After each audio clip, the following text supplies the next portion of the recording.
Hey, good afternoon, good evening, good morning, wherever you are around the globe. I'd like to welcome you into another edition of our BookBaby live broadcast. We're on Facebook page, YouTube, and LinkedIn, I believe, as well. And this is our monthly 30-minute long discussion about all things about self-publishing. I'm your host, Stephen Spatz, President Emeritus of BookBaby, where writers become authors. And so I've got an interesting program for you today, a little change of pace. These are some things that authors need to know about, may not be top of mind, but it's really good to know, especially as you're heading towards the final stages of your self-publishing journey and about to get your book in the marketplace. We're going to talk about some details of your book. So, Carter, if you're ready to change over to our slides, we can get going. All right, so I really call this attention to details because these are things that really are important for your book. And we're going to kind of dive into it. And don't worry, this is going to be available on our blogs. You don't necessarily need to take a lot of notes now because it will be available in a transcript on our blog. But it's good for you to know going in. All right, so that is me. We have made it to broadcast number 13. Hopefully, I don't believe in unlucky broadcasts, but we'll see. I like to say a little bit about myself each time. So I own an original version 1 iPad. Here it is. I use it every day. Although if people have advice for getting a replacement, I would love to see that in either the comment section or an email to me, as I'm about 3 installations late. It no longer takes some of the new iOS systems. So give me some help. Anyway, so that alone, I think, would qualify me to be a good self-published author because, you know, this is the role that I really relish. This is the role I think that brings hopefully some authenticity to these chats that I know your pain, I know what you're going through, I know the joys and the triumphs and also the challenges. So I hope these 30-minute sessions that you can view here or later archived on our YouTube pages and our Facebook page will be helpful to you as your self-publishing journey goes on. All right. So what we do is we have 30 minutes of good stuff about book marketing. Usually it's self-publishing and marketing. Allow about 10, 15 minutes for your questions. This one might go a little long, so probably a shorter question. If you have any questions, please post it in the comment section there, and I'll try to get to them as many as I can before the end of the broadcast. Also, we have an opportunity for, if you want to have a consultation, if you share this video and tag a friend in the comment section, you'll be automatically entered to win a publishing consultation. I'm doing one here in early June for last month's winner. I'd love to do it with you. By the way, they never turn out to be 15 minutes. It's an hour and a half, but it's a lot of fun. I really go deep. We talk about your book, what your hopes are, and it's really a great opportunity. So again, share the video, tag a friend, and you'll be automatically in the running. And send those questions along. Now, one last thing of housekeeping. We have a Facebook group called the BookBaby, the authors of BookBaby. We've got about 1,500 people in there. Very lively discussion each month. We look in from time to time, but really, it's a peer-to-peer kind of organizational thing where folks are answering other questions of other folks. And it's a really healthy conversation going back and forth for the self-publishing community. So I encourage you to get involved. All right. So here's what we're going to talk about today. Small but important details for your book. And, of course, that famous quote.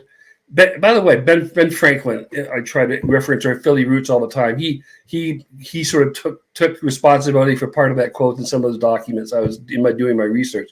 But these are small, and yet they're important details for your book. You got to have them in your book. And I got to say, a lot of people ask me, why in the world are you covering this topic? It's not exactly the sexiest topic, and I get that. However, I guarantee you, in the last week or so, I probably got 8 to 10 questions that dealt with these kinds of issues. It's something that people are really interested in, you know, and hopefully the answers that I have for you today will kind of put some of those to rest and realize that, you know, while they're important to your book, it's more important to have a great book. So we'll cover these details for you and see if I can solve some of these questions. Here's what we're going to cover. ISBNs, which always gets a lot of attention when we do a blog post about it. I'll talk about copywriting your book. I'll talk about metadata, what that is and why it's important. And then we'll do a little bit on front matter and back matter of a book. So this is sort of some of the guts of a book that every author who's going through the publishing process really needs to cover. All right. So let's start with ISBNs. I call them the most misunderstood 13 digits. Used to be 10 digits back before the digital world. And then I'll put it in the form of a Q&A because, like I say, we get tons of questions. So what is it? It stands for International Standard Book Number. It's a numerical identifier. It's used by everybody in the publishing industry, and it's around the globe as well. Now, mind you, it is not a UPC code. It's not part of the University and Pricing Council, but it is scannable for bookstores and for other means. So you can kind of think of it as a barcode. It kind of looks like that. You can see the illustration on the slide. It's not a true barcode. It doesn't link into that database. It links into other book databases, okay? So that's what an ISBN is. Now, are you required to have an ISBN to sell your book? Yes, if you plan on selling your book in bookstores, to libraries, or through most online retailers, you will need an ISBN. If there's one big, giant exception to that, Amazon. And I'll tell you why. Does Amazon use ISBNs? Well, no, but they also part of it, yes. So here's the deal. Amazon ignores the ISBN you get.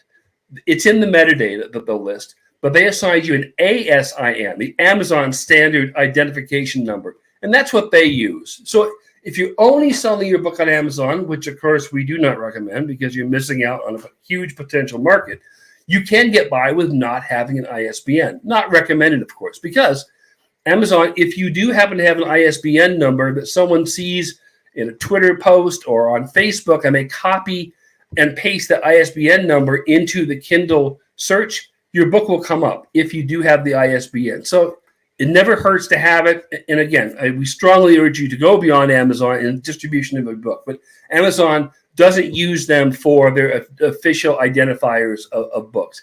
Who knows? Someday in the future that may change, but that's what the stance is now. All right. Now, so I'm preparing both a printed book and an ebook. Do I need two ISBNs, or can I use the same one? You will need an ISBN for each format. One for your ebook, one for your printed book. All right. That's just the way it is. It's a separate type of thing. It's a separate entity. Okay. Same thing if you want to do both soft and hardcover versions. You're going to have a different ISBN for each one of the versions of the book that you do. All right. It's important for people who are searching your book in databases and catalogs, in the Bowker directory, in the Ingram catalog. It's important for you to have the right ISBNs for the right type of format of your book. It's important. Okay. Now, how do you get one? Well, when you publish it through BookBaby, you can buy an ISBN from us for ebooks and for printed versions of your book. All right. Now, if you prefer to purchase them directly from Bowker, and you can, so Bowker is the company headquartered in New Jersey. They're responsible for ISBNs in the United States. I don't know how they got lucky enough to have the business of selling numbers to make a profit. In my wildest dreams, I would love to be them. But that's what they do. All right. You can go to myidentifiers.com and buy your own ISBN. All right. If you reside outside of the USA, there are a lot of countries that actually give free ISBNs. I don't know which countries do and which ones don't. You would have to kind of research that on your own. 160 different agencies worldwide that are responsible for that territory for the ISBNs, and it's part of the prefix numbers, and the whole numbers will be different if it's done in the UK versus Ireland versus Germany. All right. Now, can you use your own ISBN if you publish with BookBaby or anyone? Yes. The answer is yes. You could bring us your own ISBN as long as it's not been used, in a print or a digital book. That's easy. All right. ISBNs have been assigned to books, should be reported to Bowker as the database of record. BookBaby does that for you. And again, you can do it yourself. You can register your book at www.bowkerlink.com if you have your own ISBN. All right. Now, here's where things get a little murky because I get a lot of questions about, well, I just changed my book slightly. Do I need to get an ISBN? So let's think about this. If I make corrections to my book, do I have to get a new ISBN? All right. I kind of term this kind of a before digital and after digital. So think of books before digital printing and ebooks. All right. You create a book. These plates are burned for the big printers. Big iron is rolling off and making a book. It's a big deal to change the book, even at that stage. All right. If you discover you call a state of California, you call it Oregon, or vice versa, you're going to need to make changes in that book. In the past, any kind of changes to a book, they've required you to get a new ISBN number. Now the rules are a little looser, okay? So here's how BookBaby handles it. Okay, if you change your title, if you change the authors, really if you change any material, make a change to the actual construction of the book. It's not by Stephen Spatz, it's by Stephen Spatz and his dog Fido. If you've added new chapters, and basically if you added more than, I would say, 1% of the book that's really different or changed, that's a second edition. You need a new ISBN. It's labeled as such. It's whatever your book title is, second edition, and you definitely do need another ISBN. Now, if you're just cleaning up typos, grammar, minor changes, okay, it's really a judgment call. And Bowker we've sort of worked back and forth with Bowker over the years. And our philosophy is, if you're just making some very minor changes to the interior of the book, if you're getting a new cover image to your book, you don't need to get a new ISBN. If you're making, again, minor cleanup, the book is essentially the same. I haven't added chapters or done a table of contents or done anything like that. You can keep the same ISBN. But I would tell you, it's not a hard and fast rule. As you work with somebody at BookBaby, the publishing specialist, they can give you the best interpretation. It really is kind of a judgment call, but we don't think it's just because you misspelled your mother's name and you want to change that through the book, which you can do through digital printing, it really doesn't call for another ISBN. So that's how we interpret it. I'm sure I'm going to get a ton of more questions about it, but those are the most common questions we get about ISBNs. If you have questions, you can either send them along here in the comments section of the broadcast, or you could email me later and I'll give you the email address. All right. Next, we're going to talk about copyright. All right. Now, intellectual property, there's a lot of talk about that, and especially in the digital age, it's easier to pirate, and people talk about, having programs to kind of encrypt your material and things like that. Well, I'd say copyright is important for a self-published author. I wouldn't get all hung up about it. And there are some really easy remedies to this issue without spending a lot of time and effort and money. And I gotta tell you, I approach this it's a lot like holding your pants up. You can choose a lot of different ways, right? You can go with a belt, you can go with belt and suspenders, or if you're really desperate, you can go with duct tape. So I've got 3 different levels of solutions for you to talk about. And this one's really easy. You're protected just by your writing. By the way, so this presentation, if somebody I see in 5 years from now, somebody has stolen this presentation and is up for an award of the PowerPoint Hall of Fame, God knows, I'm sure there isn't such a thing. But if there is, I can go to them and say, hey, look, I did this PowerPoint on May 25th, 2022. This is my property. Just from the fact that you have the actual physical or digital file on your computer with a date, just from the fact that you haven't done anything else, no copyright page or sending anywhere else, you have physical possession of the material, you're protected. That's common copyright law. It stands up in court. You don't really need to do anything else. However, if you want a little bit more protection, let's go to suspenders, okay? So suspenders to me would be doing this full copyright page. Now, this is just one template, and this is a pretty blown up one. This has everything that you can possibly think of on it. You have the author name, you would have requesting permissions, how you contact them, or the publisher. You've got ISBN numbers, you've got a Library of Congress number, which really isn't necessary at all. You've got editions, you've got the editor's name, you've got all kinds of information on there. This is just one form of a copyright page. There is no right or wrong way to do it. As a matter of fact, I think this is the one I'm going to put in my next book. You can put anything in there, and a lot of people who think they're pretty funny, they might do something like say, no part of this book may be reproduced or used in any manner without my cat's permission, and penalty is to endure of Cousin Carla's Missouri-style meatloaf and Jell-O salad. You can put anything you want, because here is what the important thing is on a copyright page. You can have it all blank except for this. That's all you need. If you feel better at night to have that page in your book, and it's easier to admit that, to bring that up to a court and say, look, here's a copyright page in my book with the date. It's mine. That's great. That's all you possibly need. So all this stuff so far is free. Now, there are reasons to go to the duct tape, and I don't mean to call it duct tape in a derisive way. It's just the third level, okay? And there could be very good reasons why you'd want to go to the next level.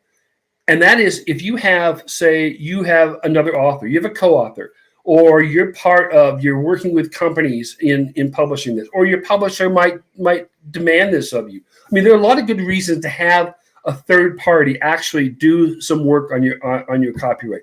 For 95% of self-published authors, I don't think it's really necessary. But again, if you want to sleep at night, do something like Cosign. They're a partner of BookBaby. For $25, they're going to error-proof your application. They work with the Copyright Office, and they create one document. So it's easier to go to court with this one document from Cosign that you've done at the time of publishing. It would help if you have other people involved in the publication of your book. This is probably a good step. If it's just you, and not an editor. I mean, the editor is sort of in the background. But if you've got people with original work in your book, it never hurts to have this layer of protection just to say, look, we all know who owns the book. You own this, you own that, I own this.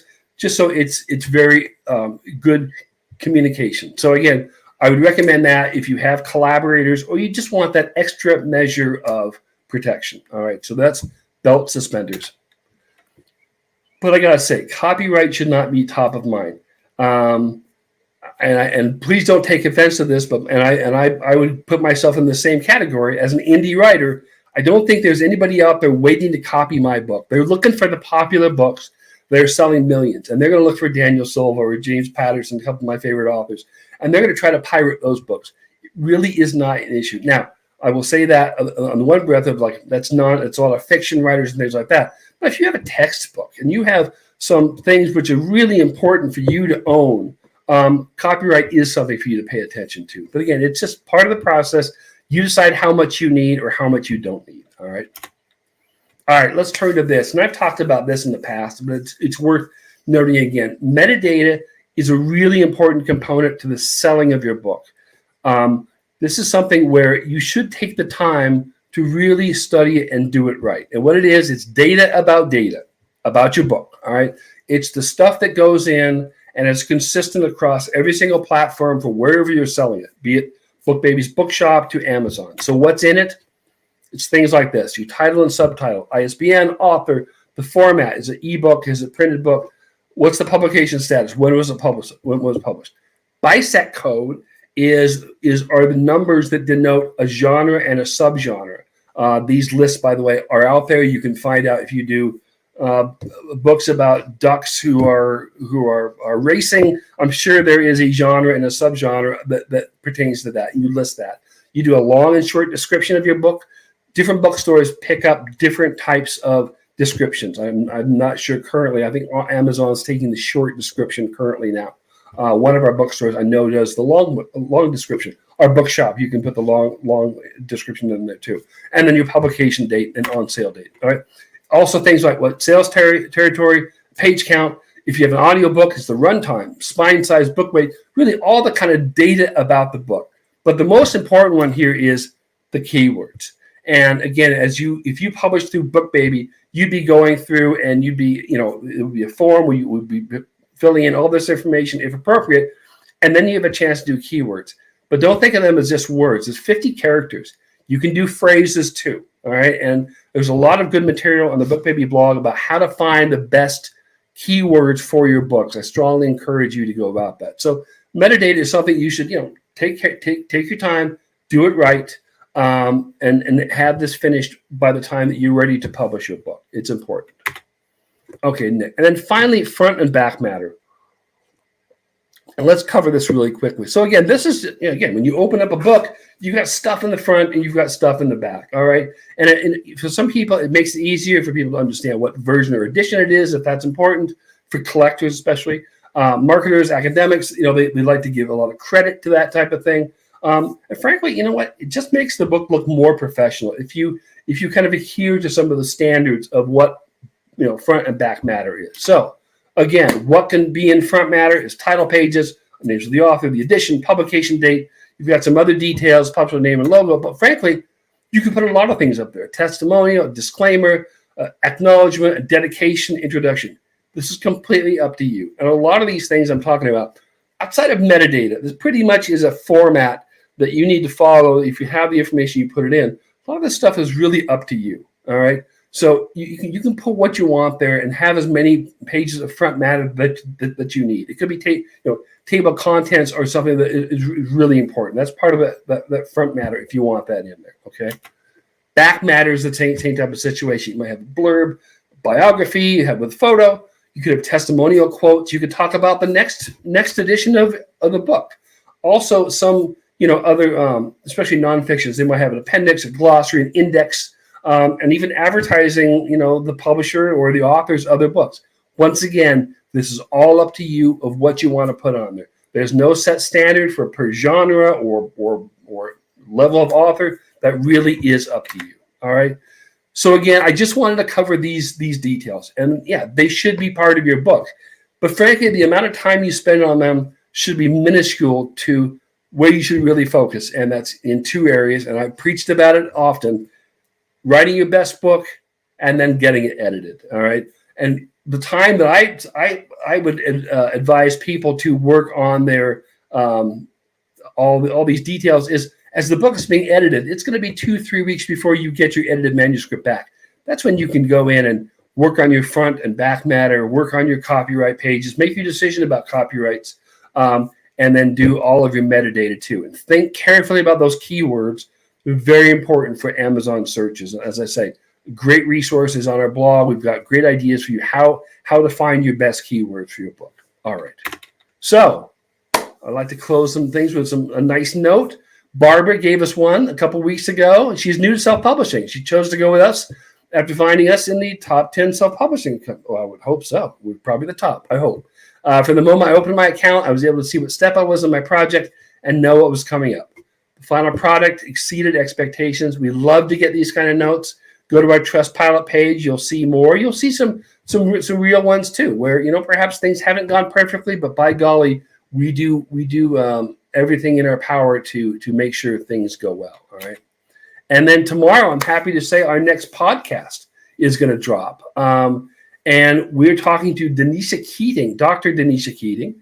And she tells us that only 4% of kids who enter the foster care system graduate from college. She wrote a book about it called From Foster to PhD. It's published through us, and that's going to be a feature of our BookBaby Spotlight, available where you get your podcasts everywhere. All right. And finally, that means it is questions time. So please send them in. I have one that was emailed to me earlier, and I wanted to get to it. And Jimmy, I hope you're watching today. Jimmy Manzer, he asked, can a YouTube music video link be embedded in an ebook? I went to the experts today, and they said, absolutely, yes. Just the link, not the video itself, but you can actually put a link right into the YouTube, into the ebook, but it'll take that person to the YouTube video. So there you are, Tom. Glad to answer that. All right, I think we have many Toms today and questions. When we talk about copyright, if you're quoting another book or quotes that were elsewhere, what's the proper way to honor their copyright and do proper attribution? Okay. God, I was one of those kids who hated doing the attributions in my term papers and things like that. I would say that if you have an appendix, if you're going to go that route, that's certainly one way. You'd have a highlighted number, and you'd say with an appendix, in the appendix, and then you have the proper space. Some people want to do it on the actual page. Some people do it in the body of the book, and I think there probably again is not one standard way of doing it. I would advocate you might want to talk to your BookBaby product specialist about it to see if they have any ideas and guides. It's going to be a little bit different in each genre. I don't think there's a wrong way to do it other than ignoring it, but I'm sure there's a way to properly do it as long as the source is happy. And I assume that on some of these things you do need to get pre-approval, but you probably don't need to as long as you attribute it very carefully. All right. Another Tom comments, I'm discouraged about the number of copyrighted textbooks that have illegal PDF copies available online. Yes, textbooks, that is a problem with them. If the author wanted to go out and prosecute, they really could, but they've got to find each one of the person who actually made that copy of the text. Unfortunately, textbooks are very expensive, and college students, are looking for ways to kind of get around that, and that's a shame. So I would say for a textbook, it's very important to get co-signed and to get their ideas of what they can do, how they can help, perhaps stave off some of these pirated PDFs. That is a problem. Okay, John asks, is the preparation or obtaining of all of these items something that BookBaby can do for me? Well, we can do the we can help you with the metadata, to be sure. I mean, that it's certainly it's just a field that you would actually fill out. It's part of our process, if that's what you're asking. Absolutely. Copyright is something we will talk to you about and ask how you'd like to handle it. But so many of these things, really, it's up to the author to sort of bring this to us, and we will go from there. But we'll certainly advise you. Again, tons of information on our blog. If you have any questions about this type of information, ISBNs, again, being one of the main things that people ask about, and we certainly have all the answers there. So yes, we can certainly help you with it. Okay, Susan asks, can I quote from an old Catholic school report card that was a message to parents? Well, I can't tell. Is this your report card? Is it your parents? I would say that if this is yours, it's your material.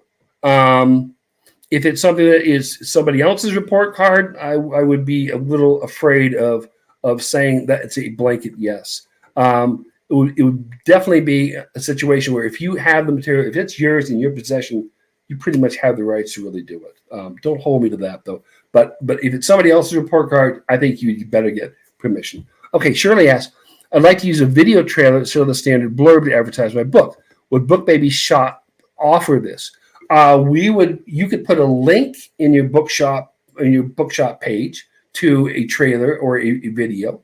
I'm guessing, and you know what? Again, you'd have to verify this through your publishing specialist. I believe you could possibly do this in your metadata on the bookshop page. I don't think you can do it anywhere else. You know what? If you want to email me that question, I will look into that more for you and get you a definitive answer. I know you can do it on your bookshop page, but I think Amazon's a little touchy about links in and around that are non-Amazon type situation. All right.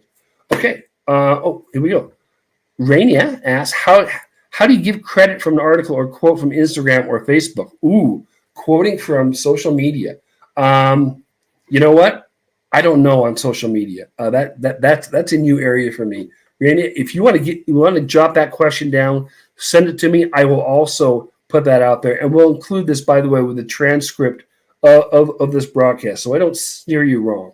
But giving credit from a print article, probably the same as what I listed above. As long as you attribute it to the publication, you put it in an appendix, you put it down at the bottom of the page, just as you would. Again, hopefully I did that correctly in my term papers back in college, back in the dark ages. But social media, I'm not quite sure. So I'll answer that question for you offline if you want to send that to me. And finally, Tina asks, is there an advantage to applying for an ISBN myself rather than getting one from BookBaby? Well, BookBaby sells them for, I believe, $49 now. Bowker sells them for, I think, $125 each, or you can get 10 for $1,000 or something like that. So the advantage in terms of cost. BookBaby will be listed as the publisher if you buy the ISBN through us. So you may, and again, that's really not important for any realistic reason. If you need to have your own imprint on it, buying your own ISBN would be the way to go. But again, it really doesn't matter in anything material. You still own the book. It's all yours. We're just a pass through. You get all the royalties and things like that. So it's just the fact that we're the ones who bought the ISBN and we're the person of record for it. So that's what that is. Okay. I think that's our last question. So I want to thank you for your time and attention. If you have more questions, please give me send me an email, steven@bookbaby.com. And I'm happy to say that Esther Joy Maruni, if I'm sure I'm butchering that name, she's the winner of our monthly publishing consultation. Esther, I will be in touch with you very soon. We'll set up a nice chat. So again, thank you for paying attention to these details. Again, not the sexiest of topics, but you got to have them in your book. And I'm glad I could share a little bit of knowledge as I could. So thank you. And we'll see you next month. By the way, next month's topic is going to be a really important one. I've been working on it for a couple months. That's building your email list as an author. I get tons of questions about that. I thought, let's do a broadcast, and I'm going to do a blog post about it as well. So tune in next month, right around this same time, last Wednesday of the month. Anyway, thank you very much, and have a great day.